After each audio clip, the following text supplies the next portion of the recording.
Hello, everybody.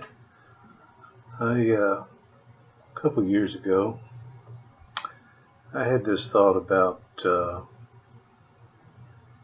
oil, basically, and the fact that the proclamation was made that we have 200 years worth of oil left.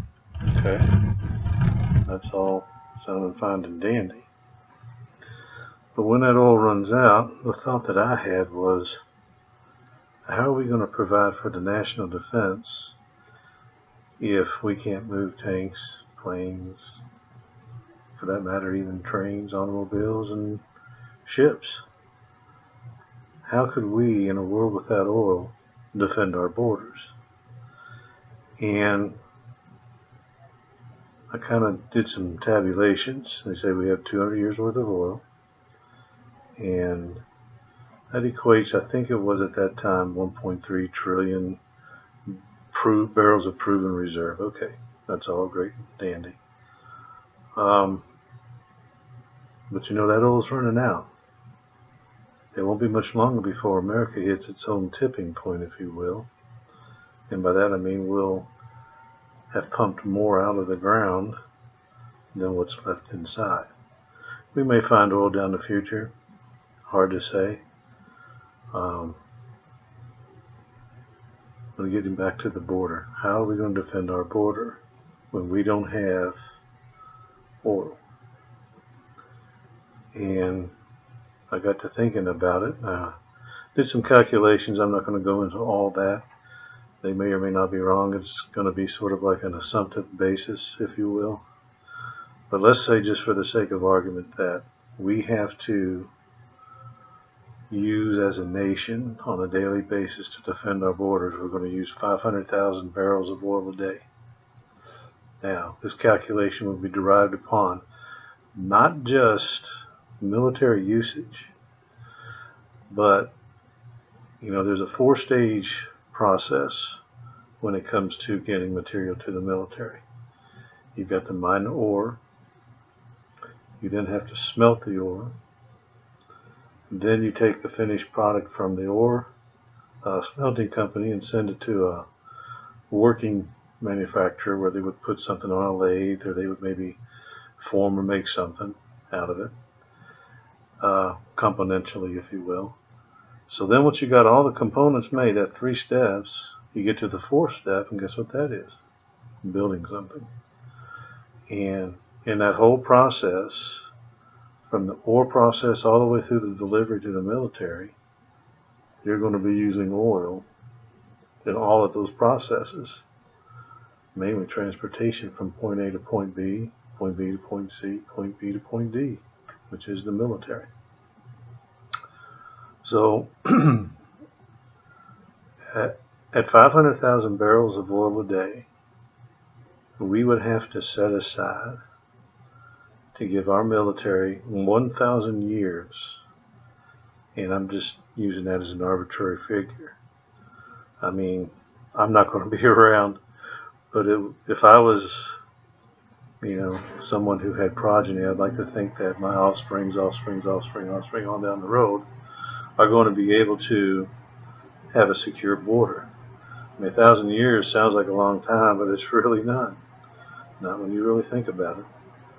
So anyway, 500,000 barrels of oil a day to get 1,000 years of use for our military to have a strong defense, we would have to set aside 182.5 billion barrels of oil for those 1,000 years.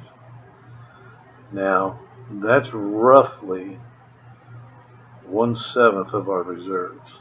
Okay, and by calculating that out, that roughly equates to about 28 years worth of our oil that we use on a daily basis right now would have to be set aside. We would just have to say, okay, this oil is reserved for the military between 2,200 and 3,200, which is, pretty close to when we're going to run out of oil. 1,000 years of border protection equates to 182.5 billion barrels at a burn rate of 500,000 barrels a day. Now, if it proves to be different, i.e., it may only be 300,000. Well, that's great. That means we don't have to set aside as much oil. Okay. But if it's more, then we got to set aside more. But let's just take 500,000 barrels. And I'm sure there's somebody out there with a good brain and the time on his hands who could figure out exactly how much it would take from the mining process to the delivery of goods to the military, as well as the daily usage of the military for routine operations, if you will. Somebody can calculate the exact figure. I'm not going to. It's just not. You know, I'm just kind of throwing out an idea out here. The important facts of the matter can be calculated later, because I'm not going to be around. Most of you watching this video are not going to be around when the oil crunch starts. And I just think that is something we're going to have to think about. Because if we have to set aside 28 years worth of oil, okay, now back in I think the year 2000, they say we had 200 years worth of oil left, okay. Well, it's been 5 years since then, so if we're looking at a basis of 195 years, okay, you take 195 and you subtract 28 from it, you're down to 167 years worth of oil left.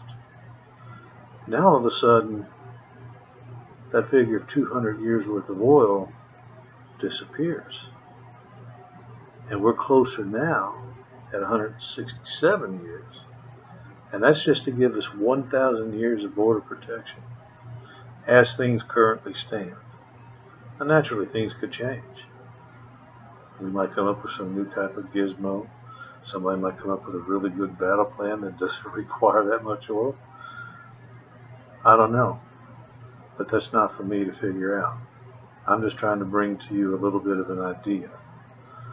And once I started thinking about this, I started thinking about other aspects of the future without oil.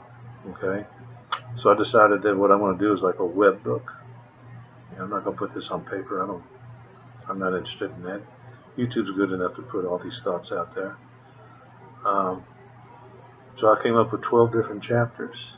And there might be a 13th. I haven't quite made up my mind yet. But anyway, I pretty much concluded chapter 1. Just something for you to think about. How are we going to defend our borders when we run out of oil? Chapter 2 soon to follow. Have a good day.